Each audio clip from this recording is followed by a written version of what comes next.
അള്ളാഹുവിൻ്റെ ശാപത്തിന് വിധേയരായ പരിശുദ്ധ ഖുർആനിൽ അല്ലാഹു തആല പറഞ്ഞ ഏതാനും ചില വിഭാഗങ്ങളെ പറ്റിയാണ് സൂചിപ്പിക്കുന്നത്. ഒന്ന്, അൽ കാഫിറു, അവിശ്വാസി. സൂറത്ത് അഹ്സാബിൻ്റെ 64-ാമത്തെ ആയത്തിലും സൂറത്തുൽ ബഖറയുടെ 88-ാമത്തെ ആയത്ത്, 89, 161 ഈ ആയത്തുകളിൽ ആ കാര്യം വിവരിക്കുന്നുണ്ട്. രണ്ടാമത്, അള്ളാഹുവിൻ്റെ കോപത്തിന് വിധേയരായവർ അൽ കാതിമു ലിമാ അൻസലല്ലാഹു മിനൽ ബയ്യിനാത്ത്, അള്ളാഹു തആല ഇറക്കിയ വ്യക്തമായ കാര്യങ്ങളെ സംബന്ധിച്ച്, വ്യക്തമായ കാര്യങ്ങൾ, ബയ്യിനാത്തുകൾ, അത് മറച്ച് വെക്കുന്ന ആൾ. ഇന്നതാണ് സത്യമെന്ന് ബോധ്യപ്പെട്ടിട്ടും ആ സത്യം എന്തൊക്കെയോ ചില താല്പര്യങ്ങൾ കൊണ്ടോ ഭയപ്പാട് കൊണ്ടോ മറച്ച് വെക്കുന്ന ആൾക്കാർ അള്ളാഹുവിൻ്റെ കോപത്തിന് വിധേയരാണ്. സൂറത്തുൽ ബഖറയുടെ 159-ാമത്തെ ആയത്ത് പരിശോധിക്കുക. മറ്റൊന്ന് കാദിവാണ്, മുബാഹലയിൽ കളവ് പറയുന്ന ആൾ. മുബാഹല എന്നതുകൊണ്ട് ഉദ്ദേശിക്കുന്നത് രണ്ട് കക്ഷികൾ തമ്മിൽ സത്യം ചെയ്യുന്നു. ഞങ്ങൾ പറയുന്നത് കളവാണെങ്കിൽ ഞങ്ങൾ ഈ വാദം അല്ലെങ്കിൽ ഞങ്ങൾ പറയുന്ന കാര്യം കളവാണെങ്കിൽ അള്ളാഹുവിൻ്റെ ശാപം ഞങ്ങൾക്കുണ്ടാകട്ടെ എന്ന് പ്രാർത്ഥിക്കുന്നതിനാണ് മുബാഹല എന്ന് പറയുന്നത്. ആ മുബാഹലയിൽ കളവ് പറയുന്ന ആൾക്ക് അള്ളാഹുവിൻ്റെ ശാപമുണ്ടാകും, അവരെ അള്ളാഹു തആല ശപിച്ചവരാണ് എന്ന് ആൽ-ഇംറാനിൻ്റെ 61 ആയത്ത് 87-ാമത്തെ ആയത്തിലും ആ കാര്യം പറയുന്നുണ്ട്. ആയത്ത് പരിശോധിക്കാൻ വേണ്ടിയാണ് ആയത്തിൻ്റെ നമ്പർ പറയുന്നത്. മറ്റൊന്ന് അൽ മഹ്റൂഫുൽ കലിമി അമ്മവാദിഹി, അള്ളാഹുവിൻ്റെ വചനങ്ങളെ അതിൻ്റെ ഉദ്ദേശ ലക്ഷ്യങ്ങളിൽ നിന്നും അതിൻ്റെ അവസരങ്ങളിൽ നിന്നും മാറ്റിമറിച്ച് മറ്റെന്തെങ്കിലും തങ്ങളുടെ താല്പര്യത്തിന് വേണ്ടിയിട്ട് ഉപയോഗപ്പെടുത്തുന്ന കക്ഷികൾ. അതായത് ഉദാഹരണം പറയുകയാണെങ്കിൽ തൗഹീദ് പറയാൻ വേണ്ടി അള്ളാഹു ഉപയോഗിച്ച ആയത്തുകൾ അത് ശിർക്കിന് വേണ്ടിയിട്ട് ഓതി സമർത്ഥിക്കുന്നു.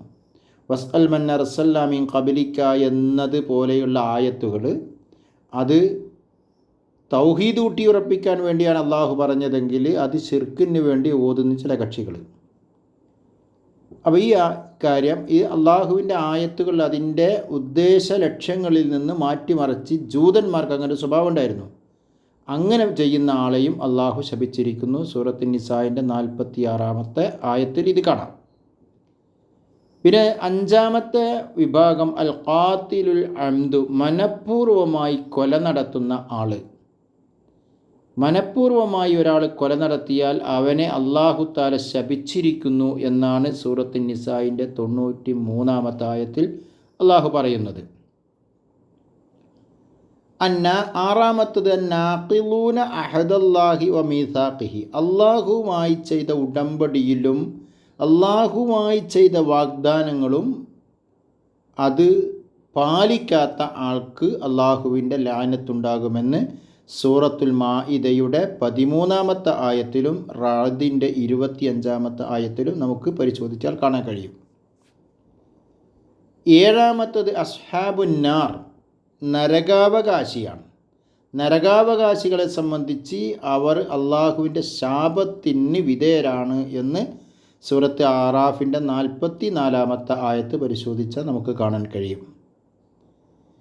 8-ാമത്തെ വിഭാഗം അൽ മുനാഫിഖൂന വൽ മുനാഫിഖാത്തു, കപടവിശ്വാസികളായ സ്ത്രീകളും പുരുഷന്മാരുമാണ്. സൂറത്ത് തൗബയുടെ 68-ാമത്തെ ആയത്തിൽ ഈ കാര്യം നമുക്ക് വായിക്കാൻ കഴിയുന്നു.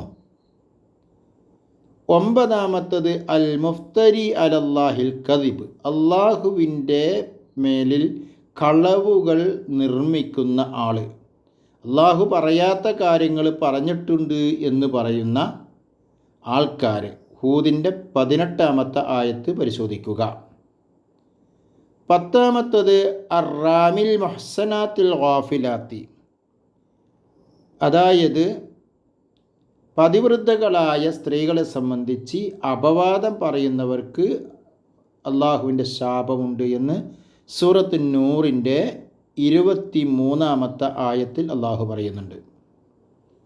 11-ാമത്തതിൽ മഅ്ദൂനല്ലാഹ വ റസൂലഹു വ അഹ്ല ബൈത്തിഹി, റസൂലുള്ളാഹി അള്ളാഹുവിനെയും റസൂലിനെയും റസൂലിൻ്റെ വീട്ടുകാരെയും ദ്രോഹിക്കുന്ന ആൾക്കാരാണെന്ന് സൂറത്തു അഹ്സാബിൻ്റെ 57-ാമത്തെ ആയത്ത്. 12-ാമത്തത് അല്ലാലിമൂൻ, അക്രമികളാണ്. സൂറത്ത് ഗാഫിറിൻ്റെ 52-ാമത്തെ വചനം. നമ്മളൊരാളെയും മാനസികമായോ ശാരീരികമായോ സാമ്പത്തികമായോ അല്ലെങ്കിൽ മറ്റേതെങ്കിലും രീതിയിൽ ഒരു നിലക്കും നമ്മൾ ഒരാളെയും ആക്രമിക്കാൻ പാടില്ല. നമ്മളെ വാക്കുകൊണ്ട് ഒരാൾക്ക് ഒരു പ്രയാസമുണ്ടാകാൻ പാടില്ല. അത് പ്രത്യേകം ശ്രദ്ധിക്കേണ്ടതാണ്. സൂറത്ത് ഗാഫിറിൻ്റെ 52-ാമത്തെ വചനത്തിൽ ലാലിമുകൾ അള്ളാഹുവിൻ്റെ കോപത്തിന് വിധേയരാണ് എന്ന് പറയുന്നത് കാണാം.